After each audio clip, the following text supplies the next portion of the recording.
여러분 안녕하십니까? 백만개미 한세구입니다. 4월 18일 화요일 시장 정리하겠습니다. 오늘 아침에 끝난 뉴욕 시장은 그 연준의 향후 그 금리 정책을 두고 이제 거의 뭐 끝났다, 아니 조금 더 한다, 뭐 이런 서로 상반되는 그런 이제 생각을 가지고 시장에서 줄다리기를 했었죠. 그러다가 이제 미국 시장으로 오후가 되면서 좀 뒷심을 발휘해서 이렇게 상승 쪽으로 향하면서 살짝 지수를 밀어 올리면서 3대 지수가 모두 플러스로 끝났습니다. 그렇지만 뭐 0.3% 안팎으로 이렇게 돼서 좀 상승치고는 되게 옹색한, 그러니까 방향 설정이 잘 안 되는 그런 상황이죠. 그런 모습이었다, 이렇게 볼 수 있습니다. 우리 이제 코스피도 출발은 강보권 출발을 했어요. 근데 그 시작하자마자 그 기관이 매물을 아주 쏟아내면서 그러면서 이제 지수는 계속해서 밀려 내려가서 한때는 이제 그 0.7%가 넘게 이렇게 빠지기도 했었습니다. 그러다가 이제 시간이 지나면서 외국인들이 조금씩 매수를 늘려가기 시작을 해서 조금씩 그 낙폭을 줄였지만 뭐 전체적인 지수를 완전히 플러스로 돌려놓지는 못했어요. 굉장히 오늘 좀 어려운 시장이었습니다. 그래서 최종적으로 오늘 코스피 시장에서 외국인들은 3,416억을 순매수를 했고요. 기관은 무려 6,646억을 순매도를 했고, 개인은 3,645억을 순매수를 했습니다.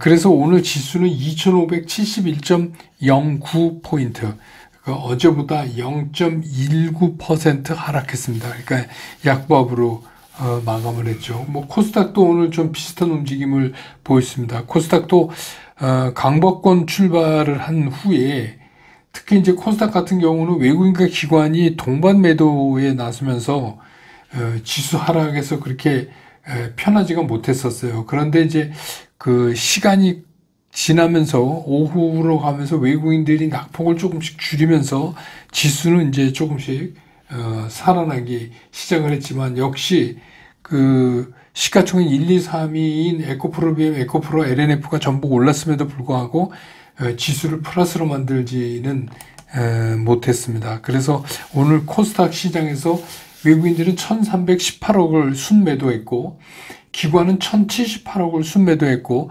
개인이 2,652억을 순매수했습니다. 그래서 오늘 그 코스닥 지수는 909.02포인트, 어제보다 0.05% 하락했습니다. 그러니까 약보합이죠. 거의 비슷하다, 이렇게 보시면 되죠. 기술적으로 두 시장을 좀 보면 코스피도 역시 그 5일선을 타면서 그냥 흐름을 계속 유지한 채 이렇게 나가고 있는데, 오늘은 이제 옆에 이게 횡보 모습을 이렇게 보였는데, 그래서 이게 그 추세상으로는 살아있지만 굉장히 충격에 취약한 그런 모습으로 지금 진행되고 있고, 또 코스닥 같은 경우도 지금 4거래일 만에 오늘 음봉이 나타났어요. 그래서 이게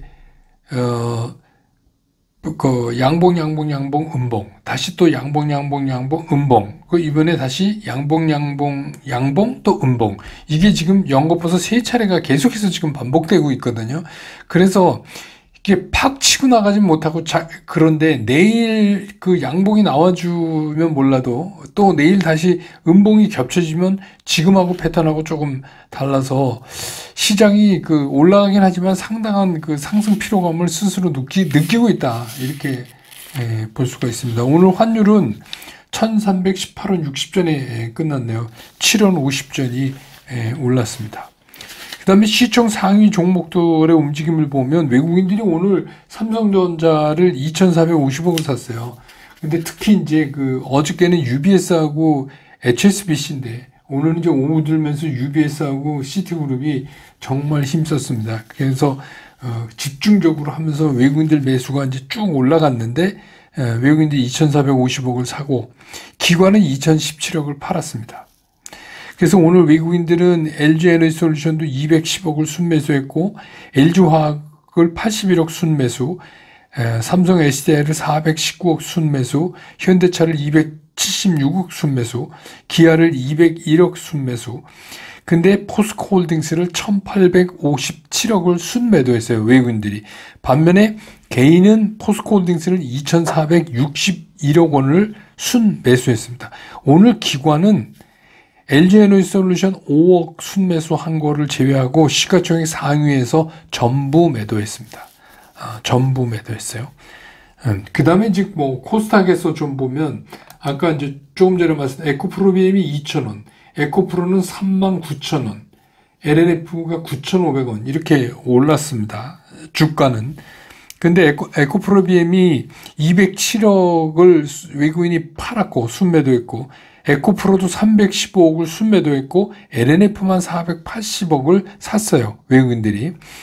근데 이제 그 에코프로비엠은 개인이 399억을 순매수했고, 개인이 에코프로는 240억을 순매수했고, 그래서 외국인과 개인이 서로 엇갈리는 그런 모습을 나타냈고, LNF는 외국인하고 기관이 동시에 480억, 234억 이렇게 순매수를 동시에 한 그런 종목이 되겠습니다.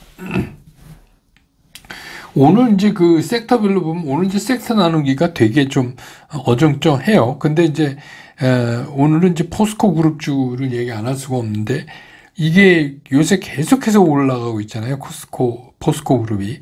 근데 오늘 이제 홀딩스만 빼고 포스코 홀딩스만 빼고는 전부 52주 신고가를 갖다 왔어요. 그러니까 1년 내에 제일 높은 가격을 오늘 형성했었다. 포스코 홀딩스는 오늘 9,000원 빠졌는데, 근데 이게 이제 그 본업인 철강 빼고도 철강 자체도 이제 업황 회복이 좀 기대되는 데다가 그것 빼고도 뭐 2차 전지 또 신사업 잠재력 뭐 스마트 그리드 5번 그린 수소 뭐 많잖아요. 그러니까 이것들이 이제 동시에 이렇게 돼서 포스코 뭐 스틸리온, 포스코 DX, 포스코 엠텍, 포스코 인터내셔널, 포스코 퓨처엠 전부 이제 상승하는 포스코 그룹주가 그런 게 눈에 띄었고, 또 국내 상장된 중국주 오늘 오전에 이제 중국이 그 1분기 4.5% 성장을 발표했잖아요. 그래서 이제 그런 경기 회복의 기대감, 이거는 이제 뭐 기대 이상이죠. 예, 그래서 중국의 3월 수출이 3,155억 달러예요. 그러니까 6개월 만에 이제 반등을 한 거잖아요. 이제 그런 거, 또 3월에 신규 주택 가격 상승한 게 전월 대비 0.5%. 그래서 중국에서 가장 걱정하는 부동산 쪽이 이제 좀 회복하는 거 아니냐. 그래서 이제 국내에 상장돼 있는 중국 주식들이 상당히 강하게 오르고, 크리스탈 신소재는 상한가까지 가는 이제 그런 모습을 보였습니다. 그 다음에 2차 전지 리튬 장비. 근데 이 2차 전지 특징은 또 뭐냐면, 이제는 2차 전지 안에서도 막 순환을 해요. 2차 전지 안에서도. 하루는 이게 뭐 이러면서 이제 도는 그런 모습을 보여주고 있어요. 그래서 이 메르세데스 벤츠 그 부사장이 LFP 배터리에 대해서는 한국의 협력이 열려 있다. 이렇게 이제 얘기해서 더 힘을 실었고, 또 코인테크 같은 거는 2차 전지 장비 수주가 증가하고 있다고 그래요. 그래서 굉장히 이제 전망이 좋게 나오면서 오늘 이제 주가 상승했고, 또 산업부가 리튬을 확보하기 위해서 칠레하고 아르헨티나에 조사단을 파견했다. 뭐 이렇게 해서 리튬주가 오늘 또 오르고, 그 다음에 이제 뭐 중국 그 성장률 좋으니까 이제 카지노 또 저가 항공 이런 것들도 오늘 움직이는 그런 모습을 보여줬습니다. 그래서 오늘 뭐 시장의 특징을 좀 정리해 보자면, 그러니까 지금 시장에서는 선택받지 않은 거 이렇게 두 가지로 나눠지잖아요. 그러니까 이제 우리가 선택받았다 얘기하는 게 2차 전지 섹터 안에서 관련된 뭐 여러 가지 있지만 그런 것들. 그 다음에 이제 오늘 말씀드린 포스코 그룹 뭐 이런 거 말고는 나머지는 어떻게 보면 되게 치밀한 시장이다. 이렇게 이제 볼 수도 있어요. 그렇지만 오늘 뭐 큰 폭의 그 하락은 없었지만 상당히 좀 약보합권 마감을 했지만 시장이 되게 좀 뭔가 좀 옹색하다. 지금 흐름 자체가 그런 거를 느낄 수 있는 하루였습니다.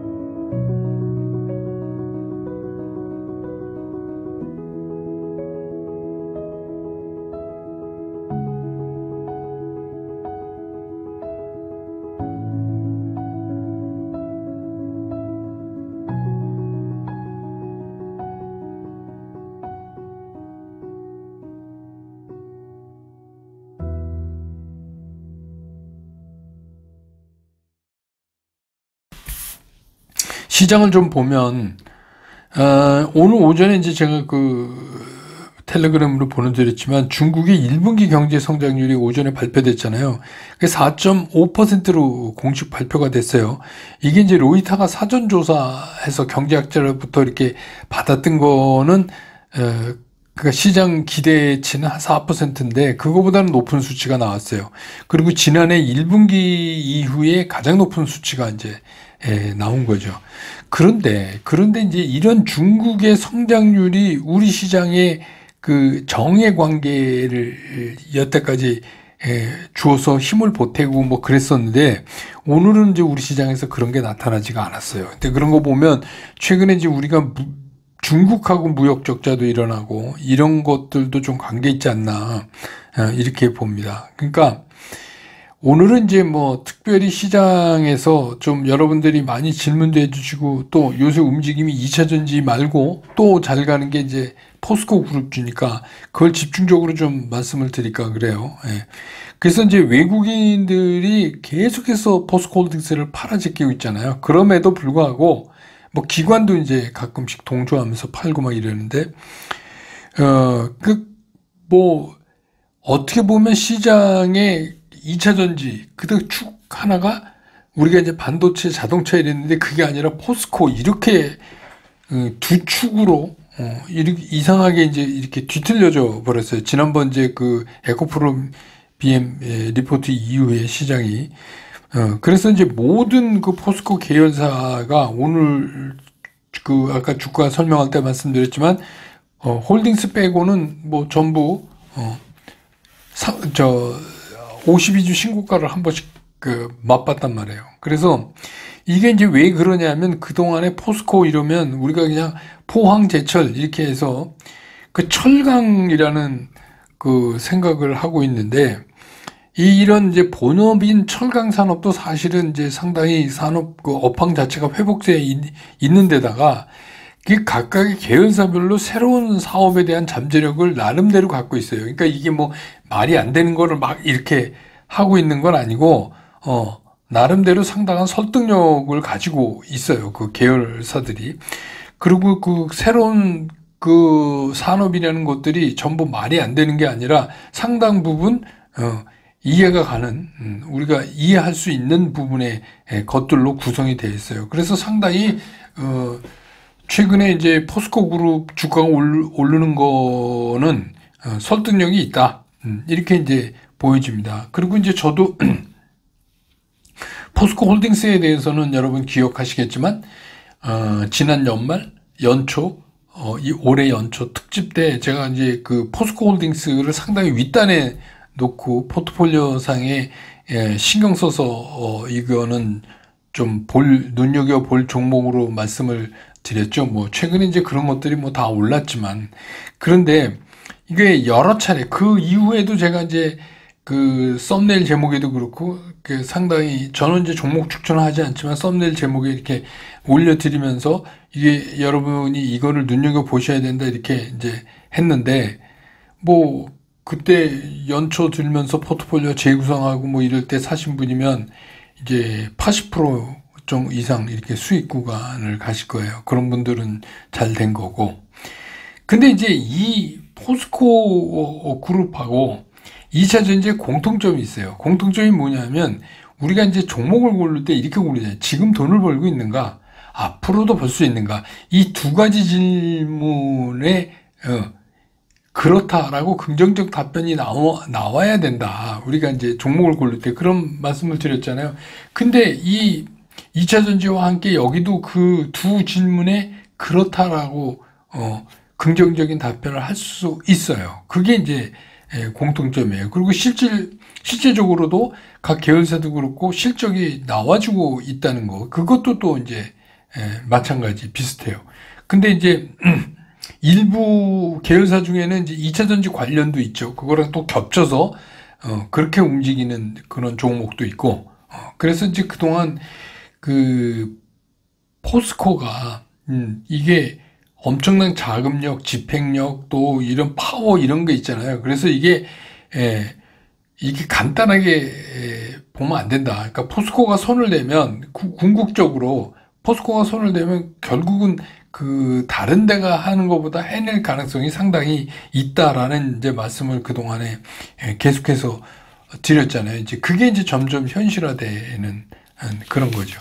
그리고 이제 그동안 지금은 잠시 얘기해서 뜸해졌던 그린 수소 문제 있잖아요. 예, 그린 수소. 예. 그러니까 물을 전기분해해서 수소를 얻는데 그 전기가 석탄 때는 그런 전기 말고 그러니까 그린 수소 프로젝트도 이게 상당히 기대되는 거예요. 그 포스코가 하는 것 중에서. 그래서 이것도 굉장히 가장 빨리 실현해낼 가능성이 상당히 높다. 그렇다면 이제 그 포스코는 단순 철강을 뛰어넘어서 미래 산업으로 이제 탈바꿈을 굉장히 잘하고 있는 과정이 있다. 그게 잘 진행되고 있다. 이렇게 이제 볼 수가 있죠. 그럼 포스코는 이제 아무 문제 없네. 이거 이렇게 그렇지만은 않아요. 또 뭐 문제가 있죠. 문제 없는 주식이 어디 있겠습니까? 근데 그게 뭐냐면 주식시장에서 가장 신경 쓰이는 게 있어요. 그게 뭐냐면 가장 빨리 너무 많이 올랐다는 거예요. 단기간에 가장 빨리 너무 많이 올랐다.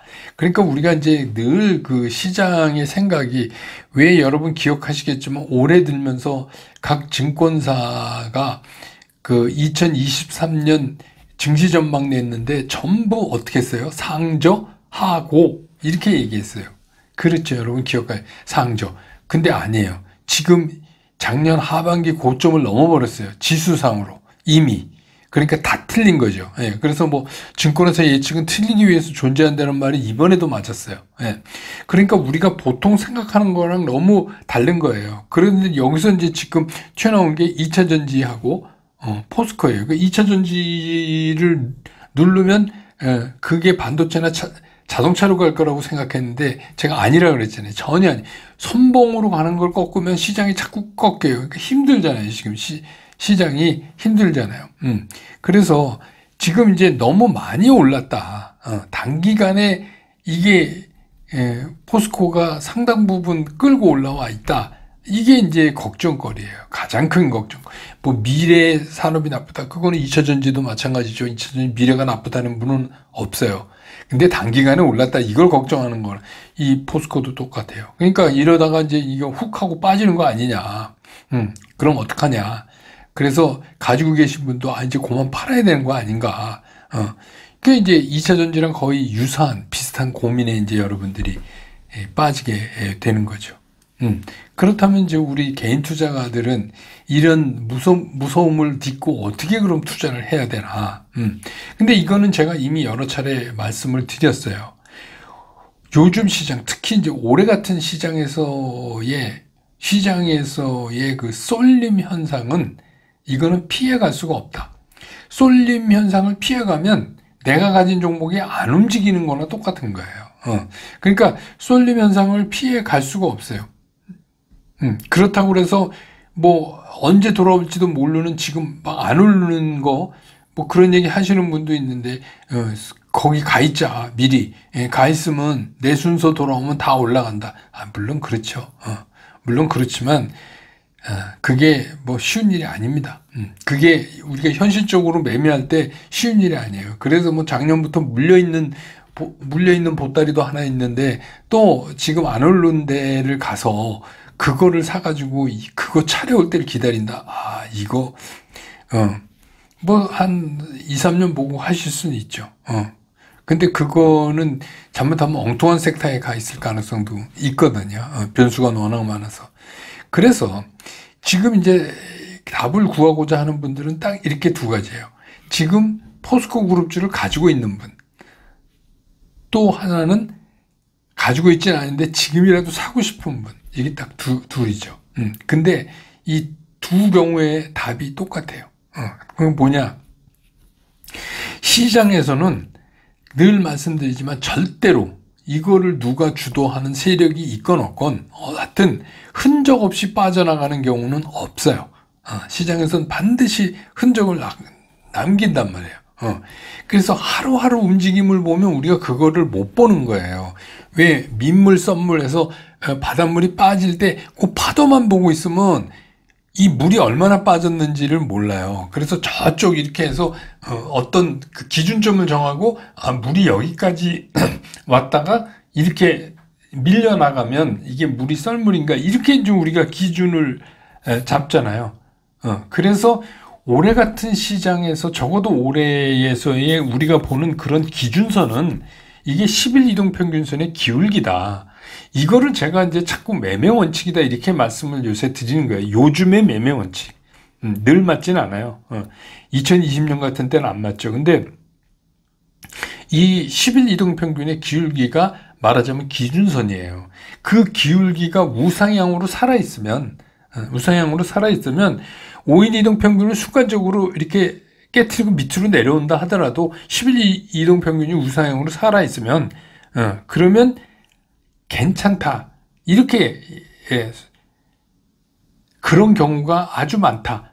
그렇게 인정하면 된다. 다만 10일 이동평균선이 플랫하게 올라가던 게 플랫하게 누우다가 밑으로 뭐 이렇게 쳐져 내려가면 우리도 빨리 내려야 된다. 그게 뭐냐면 파도가 이렇게 밀어서 탁 치고 쏠려나가고 탁 치고 쏠려나가고 이것만 보고 있으면 물이 왔다 갔다 하는 것 같지만 멀리서 보고 기준선을 보면 10일 이동평균선의 그 기울기로 보면 그 기준을 우리가 명확히 볼 수 있다. 그러니까 그때까지는 그 기준선을 넘지 않을 때까지, 그러니까 그 10일 이평이 우상향에서 슬로프가 죽지 않을 때까지는 뭐 같이 간다. 미리 내릴 필요가 없다. 왜냐하면 쏠림 현상이 있는 그런 시장에서 그나마 오르고 있는 거를 갖고 있는데 그것도 무서워서 얼른 팔아버리고 그러면 뭐 언제 뭘 하겠어요. 그러니까 그런데 다만 이제 또 하나의 질문이 그럼 난 지금 사고 싶다. 신규 편입. 이거는 상당히 부담이 돼요. 신규 편입은. 왜냐하면 주식시장에서는 그 많이 오른 게 별로 좋은 건 아니거든요. 그만큼 내가 벌 수 있는 공간이 좁아지는데. 그래서 뭐 그래도 내가 뭐 난 모험을 좋아한다. 그리고 뭐 일부 내 투자 자금의 일부를 가지고 좀 리스키해도 해보겠다. 뭐 이런 분들은 말씀드린 매매 원칙 내에서 그게 10일 이동평균선 슬로프가 죽지 않은 상황에서 시도해 볼 수 있죠. 다만 이제 우리가 그 각오해야 될 건 뭐냐면 내가 남보다 늦게 산 만큼 리스크도 나는 그 사람들보다 크다는 거를 먼저 아예 정리를 하고 인정을 하신 다음에 하셔야 될 거예요. 그래서 이것도 마찬가지고 이것도 하도 질문 많이 하시길래 제가 이제 정리해서 오늘은 포스코도 거의 2차 전지랑 비슷하게 지금 움직이고 있잖아요. 그래서 그게 죽지 않는 한 뭐 미리 서둘러 내릴 필요는 없다. 다만 기준선이 흔들리면 그땐 내리자. 그걸 저는 매매 원칙이라고 부른다. 근데 뭐 요즘에 이제 그 제 채널에 새로 들어오신 분들 꽤 있으신 것 같아요. 그래갖고 이 예전부터 제가 말씀드리던 이 매매 원칙에 대해서 잘 이해를 못 하시고 엉뚱한 소리 하시는 분인데 그러면 그분 그냥 본인 생각대로 그냥 하시면 돼요. 이상한 소리 하지 마시고, 그냥 하시면 됩니다. 하던 대로. 저는 뭐 구독자가 많은 거 그런 거 원하는 사람이 아닙니다. 그래서 저는 그냥 개인 투자가가 가장 이해하기 쉽게 시장을 말씀드리려고 굉장히 노력하는 사람입니다. 그래서 제가 기술적 분석 갖고 얘기 잘 안 했었어요. 몇 년간을. 그러다 하도 여러분들이 힘들어 하시길래 이제 이 말씀을 드리는 겁니다. 오늘 시장 정리 이렇게 하고 내일 또 장 끝난 다음에 저는 다시 여러분 곁으로 돌아오겠습니다. 여러분 고맙습니다.